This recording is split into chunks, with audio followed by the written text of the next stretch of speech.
Comes in at 16 pounds, 1 ounce for the sworks Venge size 56 first generation limited edition. And stay tuned after the video, after me showing off this whole bike. I'm gonna do a sound test on these Enves with Christian hubs on them. And that way you guys can hear that, and I'll talk a little bit about those hubs too. Kilograms, 7.28, so that way you guys get off my back, all right? Hey, how's it going, everybody? It's GC Performance here, back with another video. Today I have for you a very special bike that we've actually been a part of for a long time. This is my brother's sworks Venge. This is a 2013, and this is the limited edition Tom Boonen frame. So they only sold this bike as a frame set. I think there's only one of 200 or 200 made of these things total. With the bike, when you got it, you got a limited edition helmet and also limited edition saddle. He still has a helmet. I think the saddle he sold, but this bike is very amazing looking. They did the yellow and brown colors for the flag for Tom Boonen, the Belgian color flag. And we did a custom build up on this thing, and I'll kind of go over all the specs. I just kind of want to show you it. It's a very cool bike. I think we weighed in at 16 pounds, 1 ounce. It's a size 56. But I'll just go over all like the little cool things they did to make this one limited edition in comparisons like now where they have that SL7, the green tarmac that I put on my story, which is more just, you know, like it looks like they're rushing almost, whereas this one they really did take their time and put some work into it. So I don't remember the cost on all this stuff. This was a custom build, and I'll kind of just go over the parts. So it was from 2013 or 2012 when we built this thing up, long time ago. But I kind of want to show it to you just to let you guys see what's about. Still is rim brake, still is mechanical, and I'll go over some features on the bike. So he is rocking on here Campy Super Record 11. This is when this stuff first came out. Full carbon rear derailleur, as you can see. Campy, to me, in my opinion, it's not my first choice, mainly just because of the shifter hoods. I don't like them. I don't like how they actuate. They remind me of cheap stuff, like cheap small stuff back in the day, like the tourney stuff. But my brother loves it. Campy to me is like jewelry almost. It's so expensive. You take it to any kind of bike shop, it's going to be very hard to get it worked on. You need a specific chain tool to put it on. I think you need a specific cassette tool as well. You need Campy specific cables and housing. One cool thing though about their brakes, which I think is really cool, instead of the brake release being up here, so I'll go up to here on the shifter hood and see this little knob right there. You go ahead and you push this in like this, push that aside, and now this brake will release, allowing you to take out the rear wheel. And once you're done with it, you go ahead and you squeeze this back. Okay, let's see if I can get this in here. It's gonna be tough one hand, but push it back over, and now it's back to a place where you have great brake actuation. This is what I'm talking about though. I mean, the shifters look amazing. I love the ergonomics of them. I love the carbon look. I mean, obviously Campy takes no shortcuts, and there's a reason for it. It is very expensive, old school Italian. They do a great job. I just don't like this thumb shifter for the downshift. To me, it reminds me of the old Shimano tourney where the cables came out here. It's just preference. I know it's very high end. A lot of people love it. I can't get past that. I don't know why. But the look on it looks amazing. He's rocking a 1123 cassette in the back and a 5339 front chainring. And this is their S-Works Fact 11 carbon crank with the carbon spider and S-Works chainrings. This is an OSBB, so it's a no threads on here, just a press-in bottom bracket. And these cranks are the only ones that work. These cranks only work on OSBB. So ceramic C bearings inside. So on the frame itself, if you see on the S-Works logo right here, you see all that writing? Those are all his stage wins from his career, which I think is really cool. So if you look in there, it says first, second, third. Let's see if there's anything cool in there that I can see. Just a bunch of Paris-Roubaix, and a bunch of different tours inside their flounders. But very cool, in detail, limited edition stuff. That's why I wish they would continue on here. You can see they still have, this is when he was riding for Quick Step. They still have the Quick Step logo right there. They have the World Champion logo right there. The Boonen, the yellow. At first I was always ragging on him, calling it McDonald's bike because of the black and the red and yellow. But as I grew more and more to it, it looks badass. On the other side here, you have a signature. There was a decal right there that would say how many out of 200 it was. I think it just fell off. You have the ceramic speed bottom bracket. You have the front red fork as well.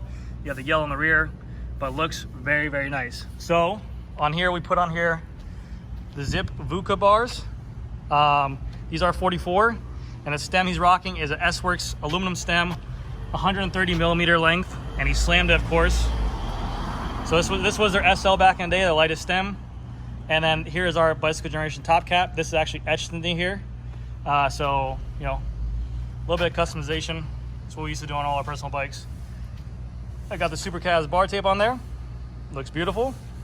And then he's rocking the Roman Pro. This was one of the first saddles that came out with the curvature on the back to that he actually fit his sit bones a little bit better. You have the wide prostate cutout, and now this is a play on of the Roman Evo saddle they have now.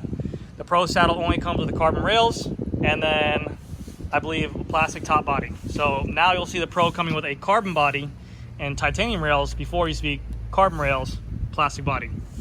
The wheels we chose to put on here, or he chose to put on here, are the Enve 6.7s, which they don't make anymore.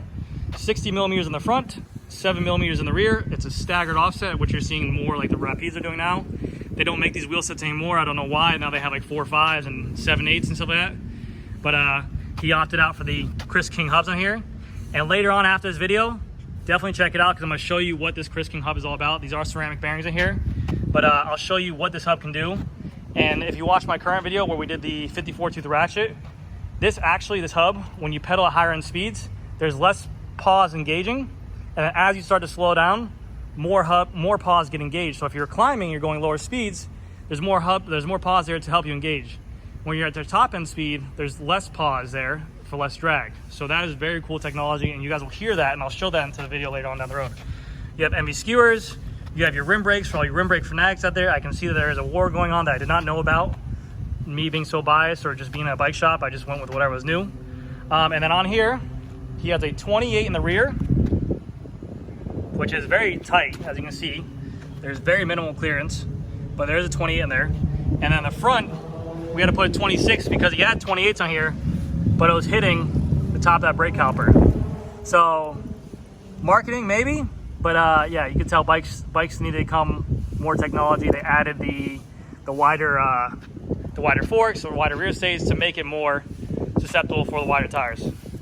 But let me know what you guys think of this bike. I think it's a very beautiful bike. I wish he still had the limited edition saddle on there, because if you guys get a chance, look it up. It's a 2013 S-Works limited edition Venge, and that limited edition saddle matched the bike so good. But yeah, that's gonna do it for this video, guys. I don't know the price of this bike or the build. It was all custom parts when we did it. But it's a gorgeous bike. Again, 2013 S-Works Venge Tom Boonen limited edition. Have all the stage wins right inside here. Full Campy, Super Record 11. That stuff was like freaking jewelry when it came out. It was expensive as all hell. But let me know what you guys think of the build. If you guys want to see more bikes like this, I have a couple more like bike porn videos coming out of the S-Works Venge now, the Peter Sagan edition. Obviously, working in a bike shop, friends, family, we all have kind of nice bikes, and we got our, like, you know, the wall art that will hang on the wall that we won't really ride a lot. I'm gonna start showing more of those just for fun, and you guys let me know what you think. But thank you so much for checking out. If you guys enjoyed the video, please leave a big thumbs up, comment, subscribe if you guys want more content like this, and I will see y'all in the next video. Thank you so much. Bye. All right, guys, so here's the sound test for the Chris King hubs. As you're gonna hear, I'm gonna spin up really fast. You're gonna hear less engagement, and then as it slows down, there's gonna be more engagement. You're gonna hear go, and that's the reason of when you're at higher end speeds, they want less paw engagement for higher end speeds, and then when you're at slower speeds like climbing, you want more paw engagement to give you more efficiency or less dead spots in a pedal stroke. So here we go.